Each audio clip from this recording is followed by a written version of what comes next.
our project in development, and we're open to any question or suggestion that you have.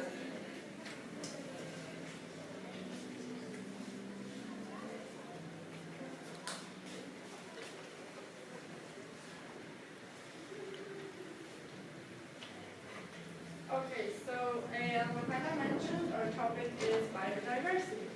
But what is biodiversity? Like, what do you think, what comes to your mind when you hear the term biodiversity? Multitude of life. Multitude of life.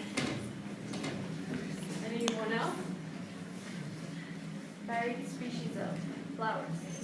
Exactly. So some people say it's the degree of variation of life that exists in the different ecosystems or biomes, while others simply say that it's the vast majority and diversity of life in the planet.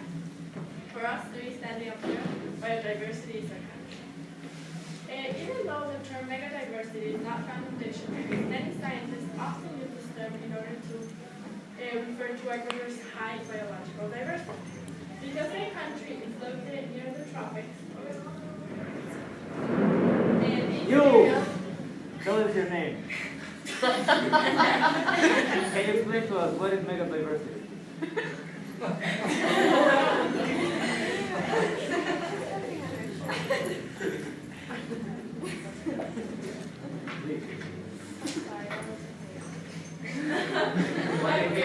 megadiversity is a term that scientists use to refer to places with high biological diversity.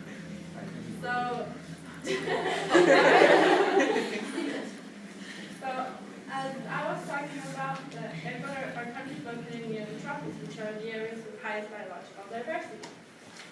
Here, as we can see, the red spots are the places with highest biological diversity, and here is our country. So it's really high with its diversity. Our country consists of four natural regions. The eastern Amazon basin, the central Andes, the coastal region, and the archipelago. Each of these regions has its own endemic species. For example, the archipelago has the opuntia cactus and famous Galapagos tortoise. On the other hand, the tropical rainforest is home for the largest living rodent, the capybara, and also for 46 endemic species of orchids. In fact, 1 in every 5 plants found in Ecuador are orchids. There are over 3,700 species of them here in the country. In the Andes, we can find the rare amaryllis and the Andean fox. And finally, in the coast, we find the tongueless hummingbird, which is a medium-sized hummingbird with a very short bill. Also, here is where we find the biggest mammals in the country. The native species of our country also include the pink dolphin, the marine iguana, the squirrel monkey, the manta ray. There are several, and a vast majority of the species found in this country are endemic. The warm climate and bright rays year-round enables the growth of over 25,000 species of plants, which accounts for the 10% of the total planet's flora. Just imagine, in 1 hectare of forest, you can find over 300 different trees. The majority of what's around us in our country, you can only find here. Okay, so what is the importance of biodiversity? First of all, biodiversity shows the health of the environment. And what do I mean by this? For example, when you have a high biodiversity, it means that there's a lot of species of animals and species of plants that they all have their own different needs. And if an ecosystem is capable enough to maintain this high biodiversity of all these animals and all these plants, it means that it's fertile enough to provide life for all of them. Also, we have economically, the high biodiversity attracts tourists, and especially in Ecuador, there's a great income. Then we also have scientifically that because there's such a big range of species, scientists can make experiments and maybe come out with new pharmaceuticals or other things. And then finally, there's culturally, that is most important for us as Ecuadorians, since our culture is having this wide, diverse diversity, and we want to keep it this way. So as Daniela mentioned before, Ecuador has a vast range of regions, which is the reason of our biodiversity. We have the Galapagos and the Andes and the coast that provide tourism as well as our valuable sites of investigation. In addition, the vegetation of the Páramo captures rainwater and which then provide the country with fresh water. And then we have the rainforest. In the rainforest, we have a current issue that we have. Does anyone know the problem that Ecuador has with the Yasuni currently? There's oil companies want to come in and. Yeah, exactly. So, Yeah. yeah, so the problem that Ecuador has with the Yasuni currently is threatening not only for animals and plants, but for ethnic groups as well. So here we're gonna watch a video about it.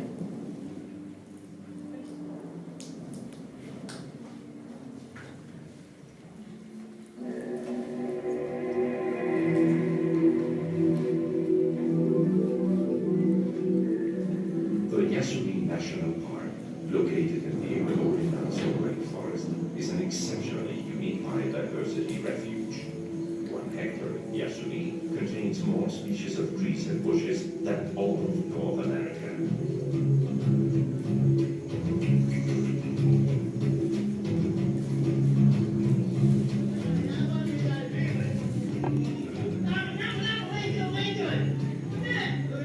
Two isolated indigenous tribes, the Tabaeri and Andean, inhabit together with the Waugali, the Yasuni National Park.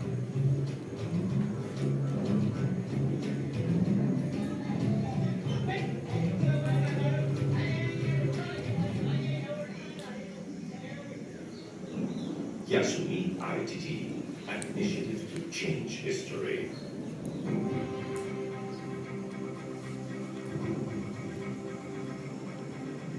Ecuador has proposed to the world an innovative plan in order to confront the challenge posed by climate change to the future of mankind.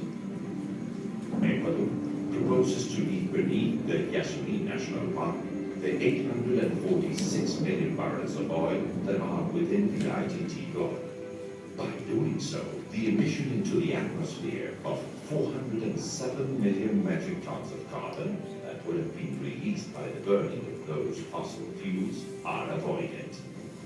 In exchange, Ecuador requests that the international community assume its responsibility by contributing no less than half of the revenues that would be received by selling these oil reserves. Direct benefits of this initiative: the non-emission into the atmosphere of 407 million tons of CO2 and the guaranteed non-exploitation of these petroleum reserves.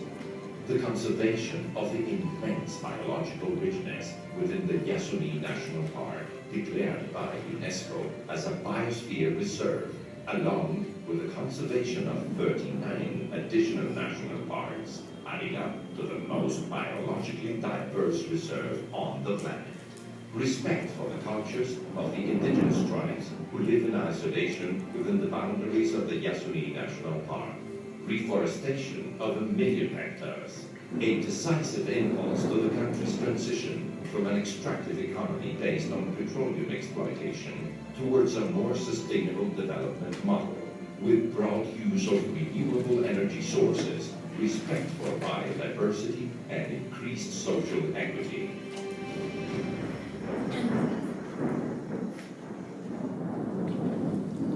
So as you can see in the video, the Yasuni is one of the most intact sections of the Amazon jungle, and that's why it's important to maintain it like that. Okay, so as we mentioned, our title refers to 2 emblematic species found in the country. But does anyone know what is an emblematic species? A native species. Okay. Maybe a species that represents your country. Actually, emblematic species have also other several names. They're also known as umbrella species, keystone species, or flagship species. These species deeply affect the ecological communities of their habitat. So by conserving these species, we directly affect the survival of many other species. They're also used as a reference to find for their ecosystem. The protection of the keystone species automatically extends to the protection of many other species living in the same habitat. There are some examples of this emblematic species are the northern spotted owl, the sea otter, and You, my friend, stand up. Tell us, what is emblematic species?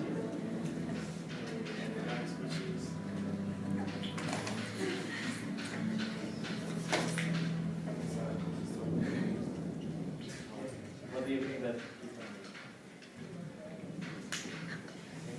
someone can help him Can I out. help them out? So for example, a keystone species that we're familiar with is the panda bear. When you protect the panda bear, you protect the bamboo forest, which are its habitat. And in those bamboo forests, there are a whole lot of other species that you protect at the same time.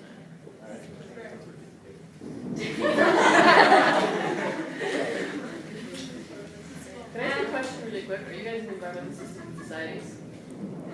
You're in a kind of environment. You're very So, as I was saying, this is the project start.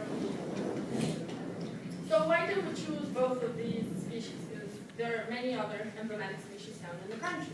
Well, both of these species are found in our everyday lives. We come in contact with them every day. And the spectacled bear, as you can see, is our school mascot. It's not a panda. Spectacled bear, please. And on the other hand, the Andean condor is found in the coat of arms of our flag. So this is why we chose these species. Alright, so the habitat that both of these species live in is called the páramo. The páramo is a very high altitude, ranging from 3,700 to 4,700 meters. Since it's so high, it's very cold, reaching even to 0 degrees. This might not seem cold to some people, but for us living in Ecuador in a place in the equator, it's pretty cold. And one of the characteristics of the páramo is that it contains a lot of lagoons, and it provides a lot of fresh water for both the cities and the whole country. So about the condors. As you may know, the condors are a really large species of bird. They can get up to 1.2 meters tall, and their wingspan can get to 3.2 meters wide. It's estimated that there is a maximum of 50 condors in the wild of Ecuador right now. These animals are carnivores. They eat dead animals, and lately the Ministry of the Environment of Ecuador required all of the farms to take their cattle out of the reserve. So condors are having problems finding dead animals inside the reserve, so they have to go out of the reserves and sometimes kill cows or horses to eat. So this is a current problem in their daily lives. The condors are monogamous. They reproduce every 2 to 3 years, and this may be why they can seem condemned to extinction. This is the courtship of the condor. As you can see, the male does ritual to the female. You can identify the male because he has a crest. He does the ritual, and then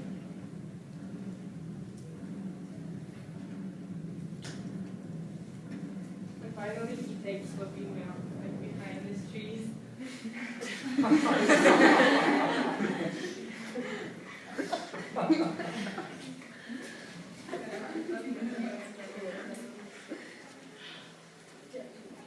Lately there have been two cases that the condors have reproduced in consecutive years. One in the zoo and one in the reserve of Andean. This is a really big rare case. This is the little condor of the zoo. She's a female. You can identify the female because she doesn't have the crest and she has a red eye. And this is the magnificence of the flight of the condors. The environmental effects of the Andean and on this species is that the agricultural frontiers are growing rapidly. So this is causing the habitat of the condors to getting smaller and smaller every time. Okay, so why is the condor considered an emblematic species? As I mentioned previously, emblematic species can serve as an indicator of their environment. This is why the Condor serves as an indicator for the bottom state, meaning if the environment is big enough to sustain all the species that live within it. As Rafaela mentioned, the agricultural borderline is constantly becoming closer to the bottom. And on the other hand, as Juan Esteban mentioned, the bottom is the principal provider of water for the country. Even though, looking at it in an anthropocentristic view, protecting the condor would mean that you're protecting the bottom, which means that you are protecting the water you receive in the country. Alright, so now we're going to talk about the spectacle bear. First of all, the spectacle bear is the only kind of bear that exists in South America. We can find them in the places of Baeza, which is in Napo, and then Mindo, Nandigalito, and Papayacta, which is around here, all of them.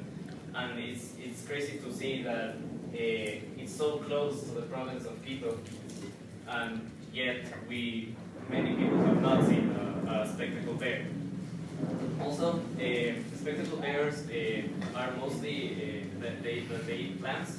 Their diet is of bromeliads and chupayas, but the spectacle bear sometimes eats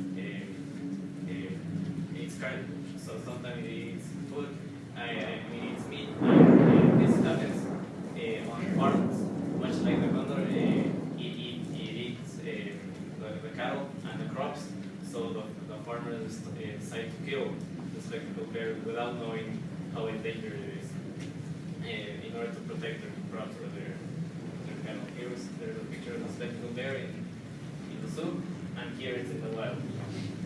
This is a picture of a bromelia, which is one of the spectacle bear diet.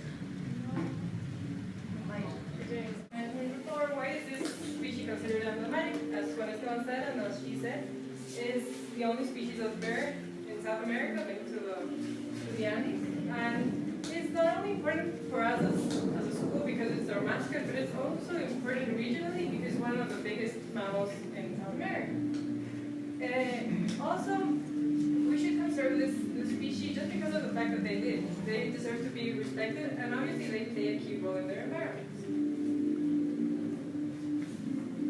Okay, so now that you have a brief idea of both of these species, we're gonna make a deliberation in which we'll focus on the importance of the environment, of the ecosystem of the species, as well as the species itself. So everyone received a card when they came into the room. The people who have the Condor card will come to our right, and they will be members of Team A. And the people with the bear card will be part of Group B, located to our left. So please move around.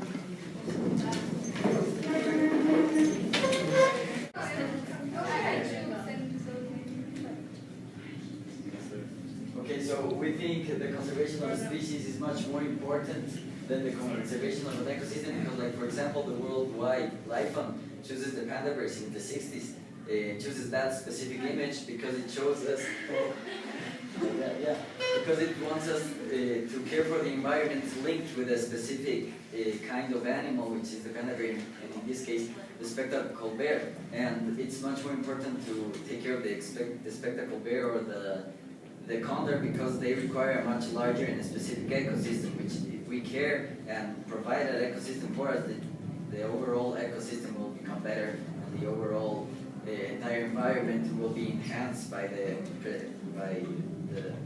animals being there. All right. Very good.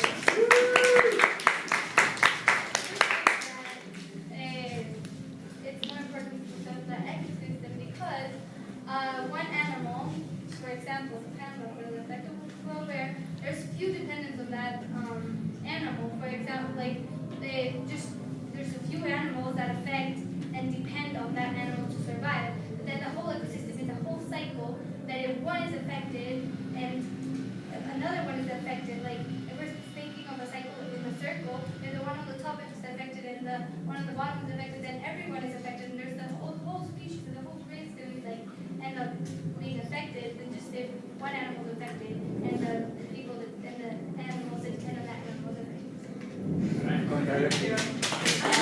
By saving the ecosystem or by preserving the species. You're preserving both. They're interconnected.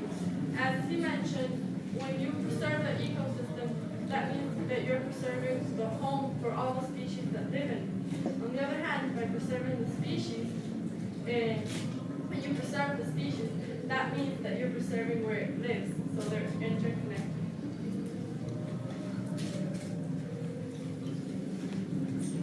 So because of time, we're gonna skip this slide. So, yeah, here we can see the map that South America is the biggest, has the biggest biodiversity in the whole world. And well, one of the main causes of the biodiversity law. Biodiversity loss is called the sustainable exploitation of natural resources, like we saw an example of the Yasmin, which is threatening the animals. I mean, then there's urbanization, where the urban areas take out the rural to make buildings. Hunting and like for food, like we said before with the example of the spectral bear and Condor. So about the action plans that we have in Ecuador, the spectacle there are some conservation and reintroduction plans for rescued bears. We have also a conservation corridor that is on development, it's a project on development right now. And mainly, and most importantly of all, is education. Education not only for the people in urban areas like the city, but people like farmers. Farmers need to know the importance of this species to know that they shouldn't kill them even though they might have eaten their crops. On the other hand, the Andean condor. This species is not necessarily endangered. We can consider it threatened in Ecuador and Colombia, but for example in Argentina and in Chile there is still a vast amount of condors. There are several organizations that are supporting the condor. For example, the organization Bubuco. This organization buys territories that they know that condors live there or have laid their nest there. So they buy, for example, farms to know that the condors live in a safe place. And that's it. He's going to tell us about what do we do about it. So what do we do about it? Like Rafaela said, the most important is education. Like we did today in this presentation, we show you how the two species are emblematic and how important they are to the ecosystem. By only spreading the word, you will do millions to the species, and if people can get a grasp of how important it is to preserve them, there will be more tourism and more ways of conserving the animal other than exploiting it.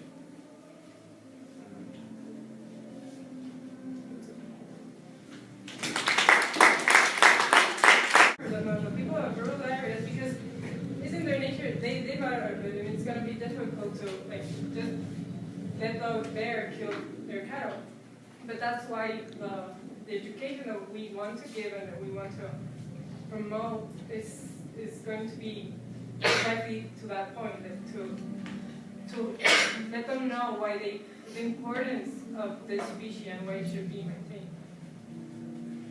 Does the local government, and in some countries around the world, when you have these problems of animals mixing with civilization, if you will, the government supports programs where they might be able to, in this case, they come in and capture the crocodile or whatever animal it is live and then move it to another area so that the farmer can continue doing what he's doing and the animal can be in another habitat, maybe where it can survive. So some support from the government or conservation groups or something like this. One of the problems with what you're saying is, for example, in the zoo, you hear that they had condors, I think it was condors. No, it was bears. That they have been in captivity, and they tried to reintroduce it to the land. But the problem was that the bear got its instinct and it kept coming back to the same place. So that's one of the big problems.